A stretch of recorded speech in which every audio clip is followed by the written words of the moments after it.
Souveraineté numérique et gouvernance technologique, stratégie pour l'autonomie dans un monde technopolaire. Pourquoi est-ce important? Parce que sans autonomie numérique, il n'y a plus de souveraineté. La capacité d'un État ou d'une organisation à agir librement et à protéger ses citoyens et à promouvoir ses valeurs dépend désormais de sa maîtrise des trois piliers: présence numérique, pratique numérique et résilience numérique.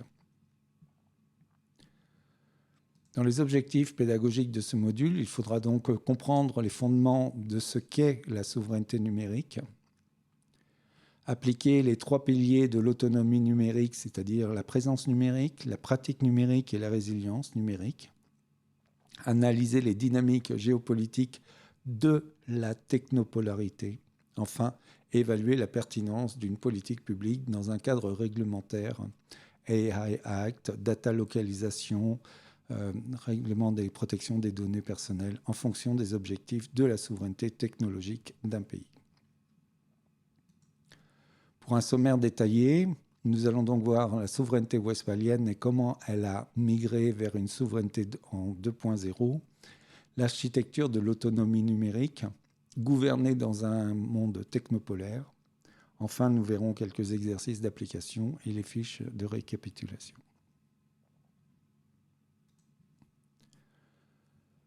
Donc, dans un monde où le pouvoir se joue autant dans les data centers que dans les chancelleries, la maîtrise de l'autonomie numérique est devenue un enjeu stratégique central.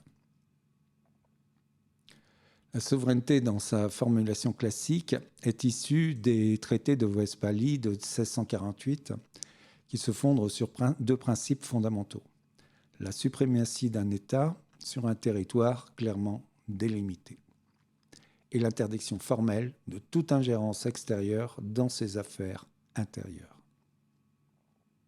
Ce cadre, établi à l'issue de la guerre de 30 ans, a structuré l'ordre international pendant plusieurs siècles, en affirmant l'égalité juridique des États et en posant la non-intervention comme norme centrale des relations interétatiques.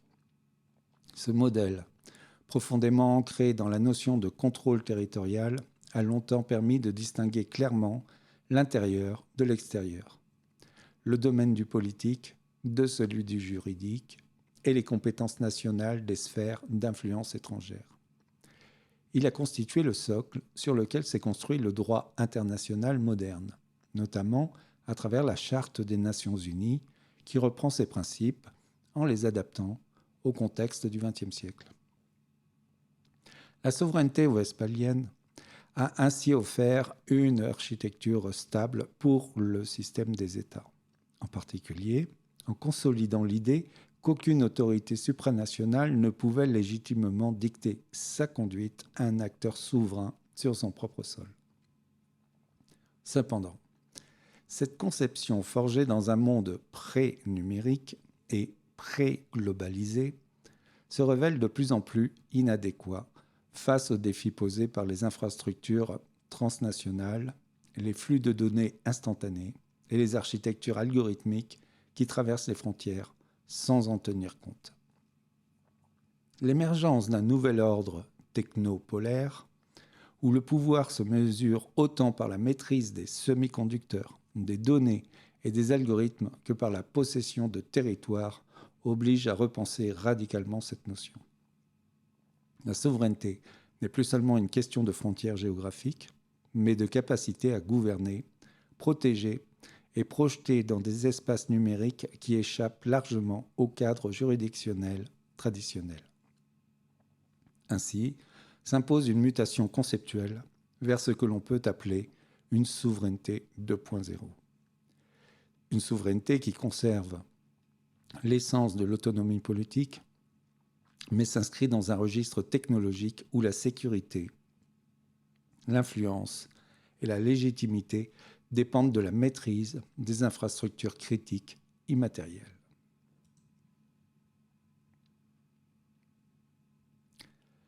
La souveraineté, telle qu'héritée donc de cet ordre westphalien qui reposait sur les deux piliers fondamentaux, l'autorité exclusive d'un État sur un territoire délimité et l'interdiction formelle de toute ingérence extérieure dans ses affaires intérieures, Ce vieux modèle, forgé à l'issue de la guerre de 30 ans en 1648, a longtemps constitué le socle du système international et garantit un équilibre fondé sur la reconnaissance mutuelle de l'indépendance juridique et politique des États. Toutefois, l'avènement du numérique a profondément remis en cause cette architecture traditionnelle. Alors que la souveraineté classique se mesurait en termes de contrôle territorial et de frontières classiques, physiques, l'ère numérique s'est caractérisée par une fluidité radicale des flux d'informations, où les données circulent instantanément à l'échelle mondiale, ignorant délibérément les limites géographiques. Cette déterritorialisation a affaibli la capacité des États à exercer un contrôle effectif sur les activités se déroulant à l'intérieur de leurs frontières. Notamment, lorsque ces activités transitent par des infrastructures numériques situées à l'étranger ou gérées par des acteurs non étatiques.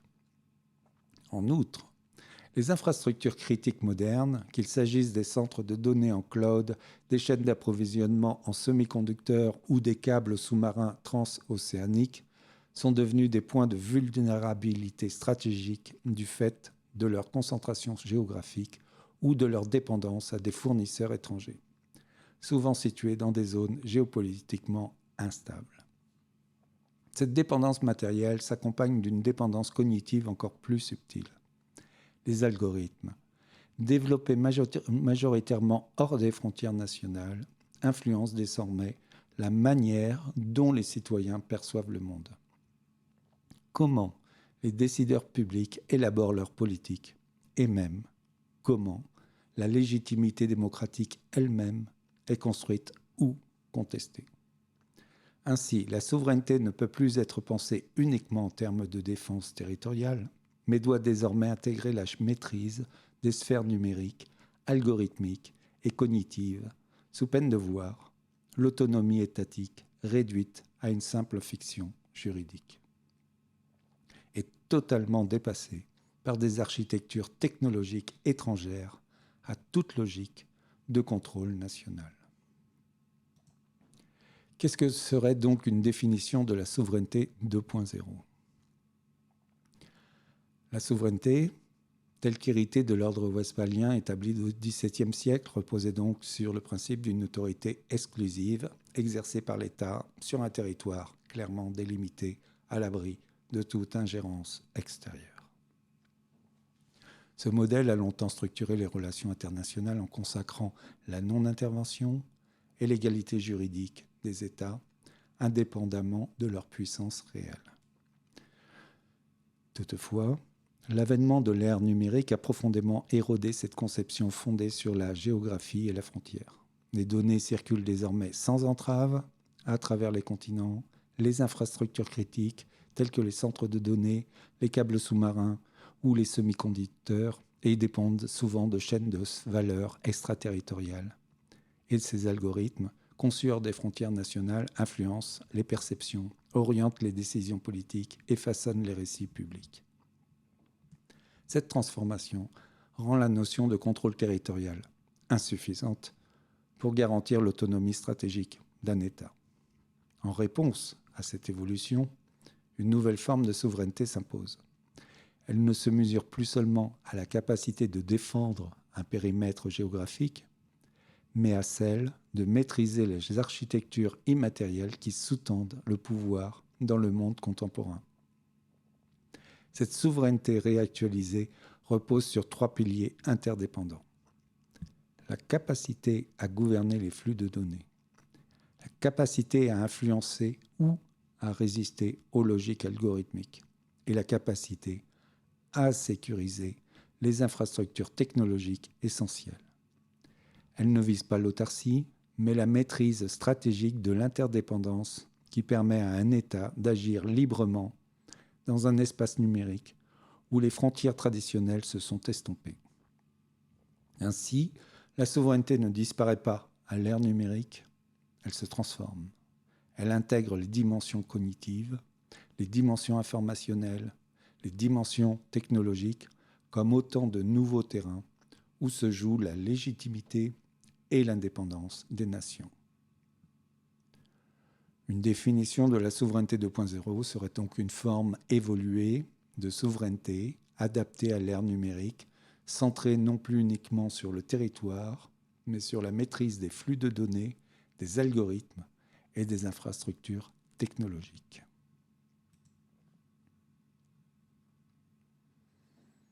Le concept d'asymétrie numérique.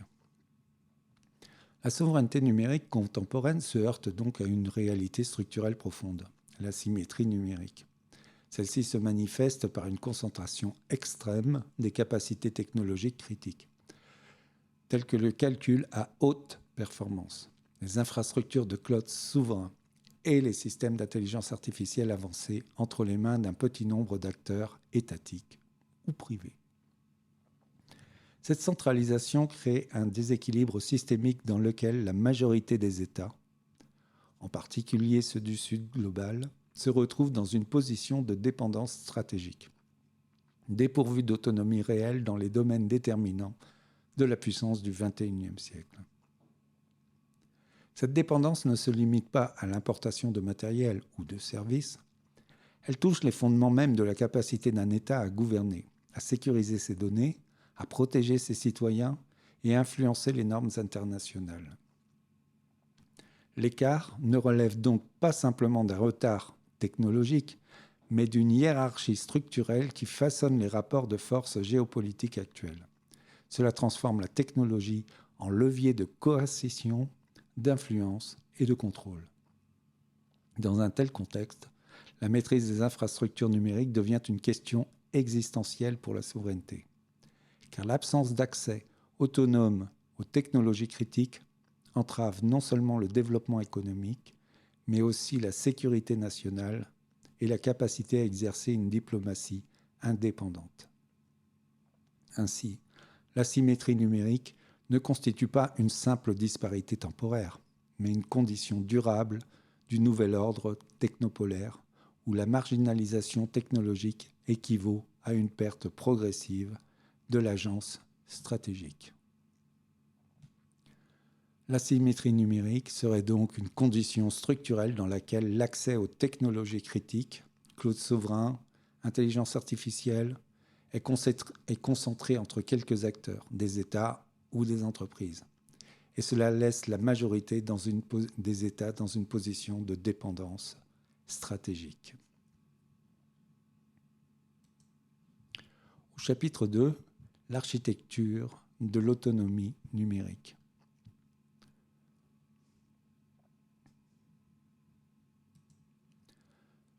L'autonomie numérique ne se définit pas comme un retrait du monde connecté, mais comme la capacité d'un État à exercer son indépendance stratégique dans un espace où les frontières traditionnelles, finalement, se dissolvent.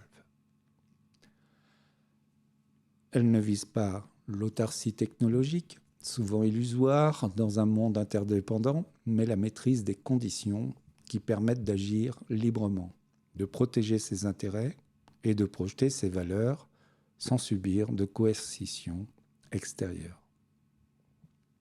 Cette autonomie repose sur 3 piliers étroitement liés, qui, ensemble, forment une architecture cohérente de souveraineté adaptée à l'ère numérique.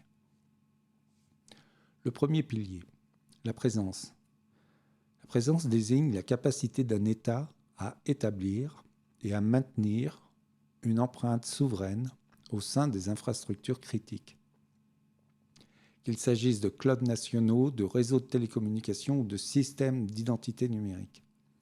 Cette présence physique et juridique dans les couches fondamentales du numérique est essentielle pour éviter une dépendance structurelle vis-à-vis de fournisseurs étrangers, dont les priorités stratégiques ou les obligations légales peuvent entrer en conflit avec les intérêts nationaux.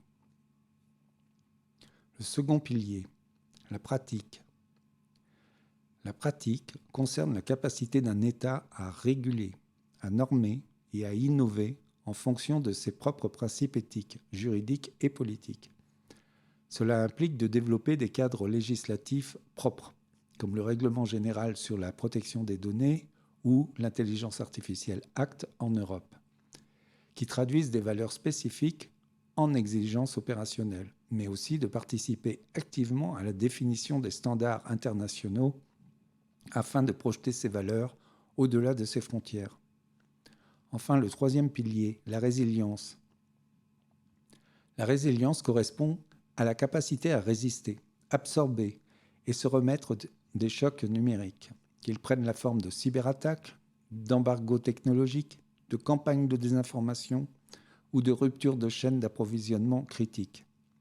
Cette résilience ne se limite pas à la cybersécurité. Elle englobe la diversification stratégique des fournisseurs, la mise en place de systèmes redondants et la préparation institutionnelle à des scénarios de crise, afin d'assurer la continuité des fonctions essentielles de l'État, même en période de fortes perturbations. Ces trois dimensions, présence, pratique et résilience, sont interdépendantes. Sans présence, la régulation manque de crédibilité. Sans pratique, la présence devient vide de sens. Sans résilience, les deux premiers piliers restent vulnérables aux pressions extérieures. Ensemble, ils permettent à un État de transformer la dépendance technologique en autonomie stratégique, et non pas en se repliant sur lui-même, mais en maîtrisant les leviers qui lui permettent d'agir avec souveraineté dans un environnement numérique fragmenté et concurrentiel.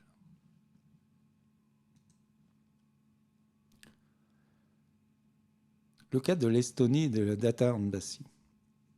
En 2017, l'Estonie a ouvert la première ambassade de données au monde au Luxembourg, un centre de données juridiquement souverain protégé par un traité bilatéral. En cas d'attaque ou d'occupation, l'État pourrait donc continuer à fonctionner numériquement. Dans un monde où la continuité de l'État dépend autant de ses infrastructures numériques que de son territoire physique, l'Estonie a conçu une réponse novatrice face aux menaces hybrides contemporaines. En 2017, elle a inauguré à Luxembourg ce qui constitue la première ambassade de données au monde, un centre de données doté d'une souveraineté juridique explicite, garantie par un traité bilatéral avec le pays hôte. Ce dispositif n'est pas une simple sauvegarde technique, mais une extension juridique du territoire national dans le domaine numérique. Il garantit que, même en cas d'agression militaire, d'occupation ou de destruction des infrastructures internes, l'État conserve la capacité de maintenir ses fonctions essentielles, identité numérique des citoyens, registre public, services administratifs, communication diplomatique.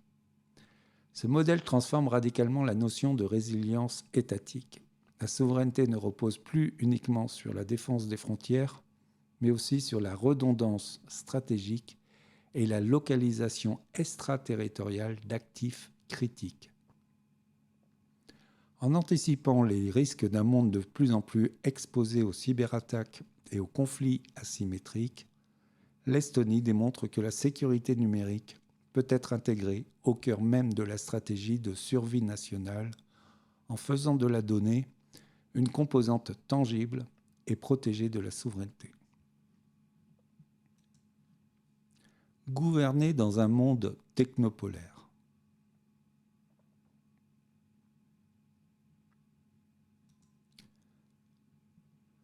La technopolarité désigne un nouvel ordre mondial dans lequel la puissance ne se mesure plus seulement en termes de territoire ou de capacité militaire, mais principalement à travers la maîtrise des infrastructures numériques.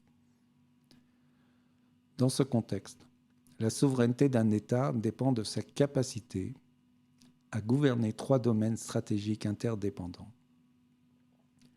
Premièrement, les données.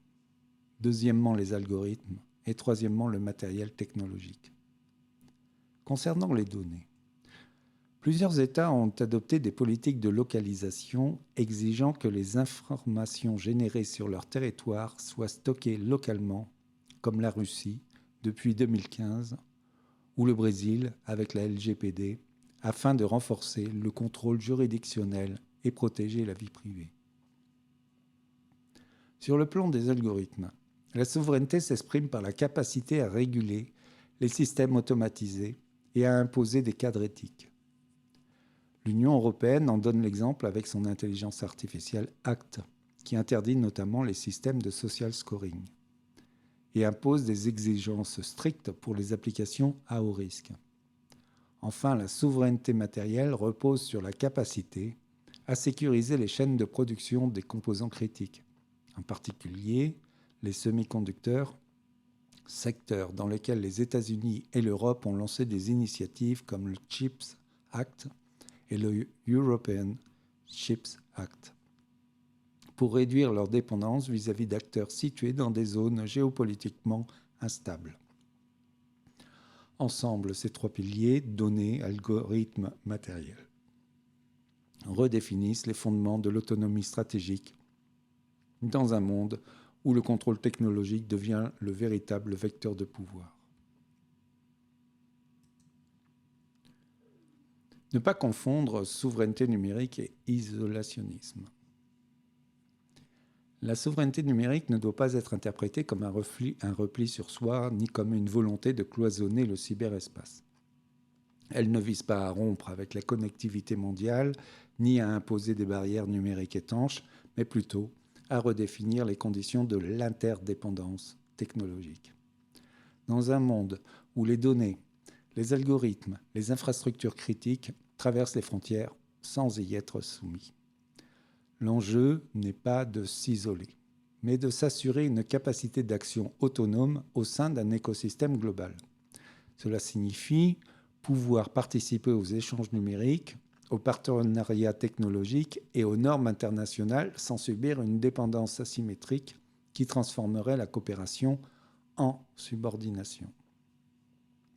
L'objectif stratégique est donc d'agir en partenaire égal, capable de négocier ses conditions d'engagement, de protéger ses intérêts fondamentaux et de projeter ses propres valeurs, plutôt qu'en acteur contraint par des infrastructures, des régimes juridiques ou des logiques algorithmiques imposées par d'autres.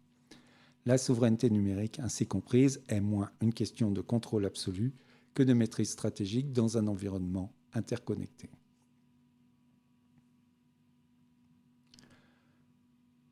La souveraineté numérique ne signifie pas fermer Internet. Elle vise à maîtriser son interdépendance, non à la nier.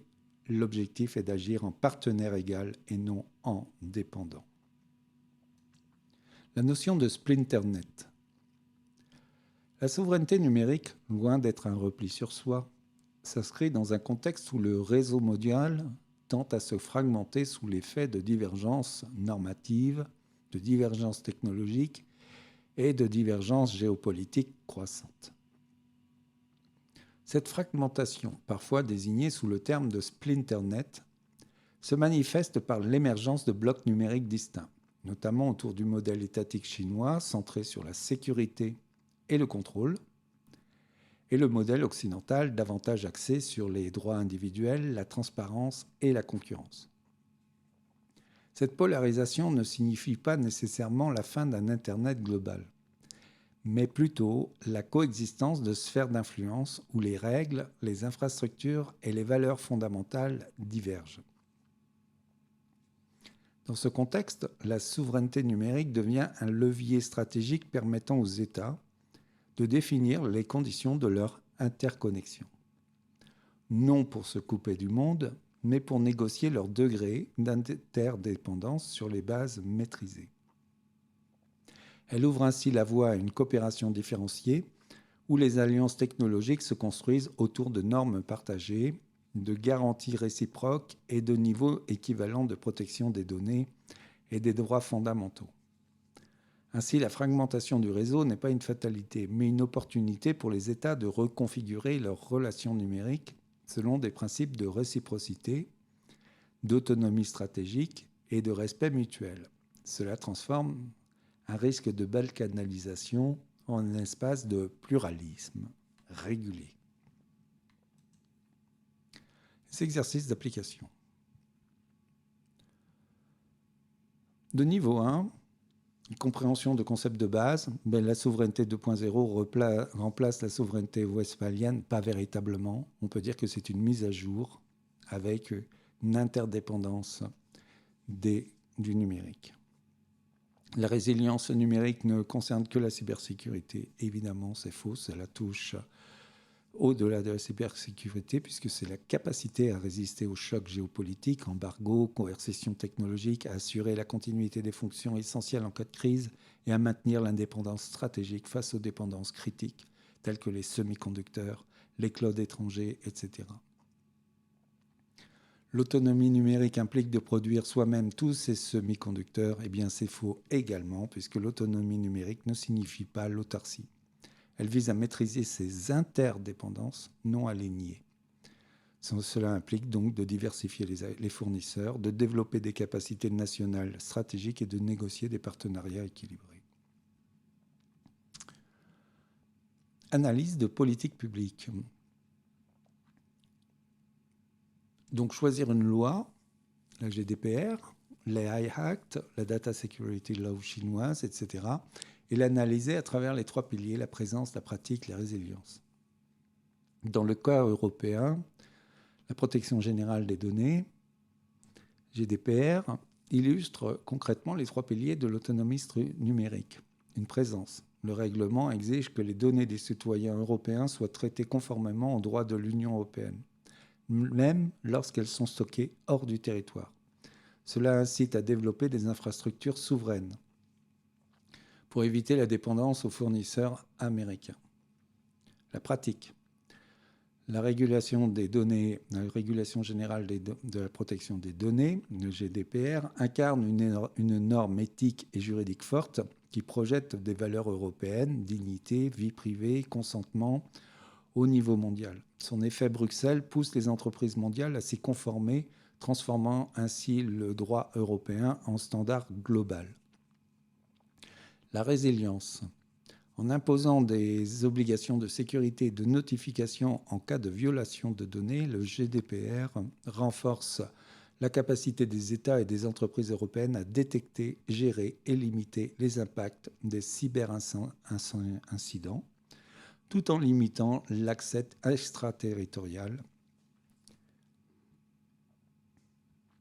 Pour l'exercice 3, étude de cas stratégique, vous êtes conseiller du gouvernement Novaterra, un pays fictif, un État en développement confronté à une dépendance totale au cloud américain, une absence totale de régulation d'intelligence artificielle et vous êtes sujet à des cyberattaques récurrentes. Quel plan d'action articulé autour des 3 piliers qui sont la présence, la pratique, la résilience? En présence, il est nécessaire de créer un cloud souverain national. Et pourquoi pas avec des partenariats avec des opérateurs régionaux ou des acteurs non alignés pour héberger les données sensibles, telles que administratives, de santé des citoyens et éducation. Mettre en place un cadre d'interopérabilité avec des clouds certifiés, par exemple le Gaia-X pour l'Europe ou des modèles comme Microsoft, par exemple. Pratique. Adopter une loi cadre sur l'IA, inspirée du principe de centrer sur l'humain, intelligence artificielle centrée sur l'humain, de l'UNESCO, qui interdit les usages à haut risque, comme le scoring social, les reconnaissances faciales dans l'espace public, etc., et encadre l'usage des grands modèles. C'est aussi, en pratique, instaurer un registre national des algorithmes, qui est utilisé dans les services publics avec des obligations d'audit pour vérifier les biais et la transparence. Enfin, le pilier 3, qui est la résilience, il faudrait donc développer une stratégie de cybersécurité nationale qui inclurait donc une équipe pour répondre aux incidents avec des certifications, des exercices de simulation de cybercrise et des plans de continuité numérique avec des pays alliés. Donc tout ça là, ça permet donc de diversifier les partenariats technologiques avec des adhésions à des initiatives diverses pour réduire la dépendance à un seul fournisseur. En exercice 4, les réflexions critiques, bien, interroger les limites éthiques. La souveraineté numérique justifie-t-elle la surveillance de masse? Vous pouvez donc en débattre en mobilisant les principes de centrer sur l'humain, l'usage de l'intelligence artificielle centrée sur l'humain en référence à l'ONU et sa branche de l'UNESCO, branche éducative et culturelle. et les droits fondamentaux. Pour rappel, l'UNESCO exige que l'IA serve la dignité humaine, la liberté et la vie privée. La surveillance de masse, souvent pacifiée par des algorithmes non explicables, contrevient donc à ces principes en instaurant un contrôle social qui serait jugé permanent. Les cadres éthiques qui interdisent explicitement des systèmes de social scoring qui imposent des garde-fous stricts à la reconnaissance biométrique. Ce ne sont pas des obstacles à la souveraineté, mais des conditions de la légitimité démocratique. Une souveraineté fondée sur la coercition plutôt que sur la confiance érode la cohésion sociale. Cela peut entraîner une fuite des talents, une désaffection citoyenne et une perte de pouvoir doux. Bref, la souveraineté numérique authentique se mesure non pas à la capacité à surveiller, mais par celle à protéger les citoyens contre les abus, qu'ils soient externes, surveillance étrangère, ou internes, avec des dérapages étatiques qui pourraient contrevenir à la démocratie. En synthèse, si nous pouvons résumer en 10 points. Premièrement, la souveraineté numérique, c'est la capacité à agir librement dans l'espace numérique. Deuxièmement, elle remplace l'ancien paradigme westphalien par la souveraineté 2.0. Elle repose sur 3 piliers, une présence, des pratiques et une résilience. La présence s'incarne dans les infrastructures souveraines, le cloud, l'identité, les télécoms. La pratique, elle s'exprime via la régulation, GDPR, AI Act, et l'innovation alignée aux valeurs nationales. La résilience, elle permet de résister aux chocs technologiques et géopolitiques. En fait, le monde est entré dans une ère de technopolarité. Le pouvoir se joue via les données, les algorithmes et les semi-conducteurs. Cette asymétrie numérique menace les États non dotés d'écosystèmes technologiques propres.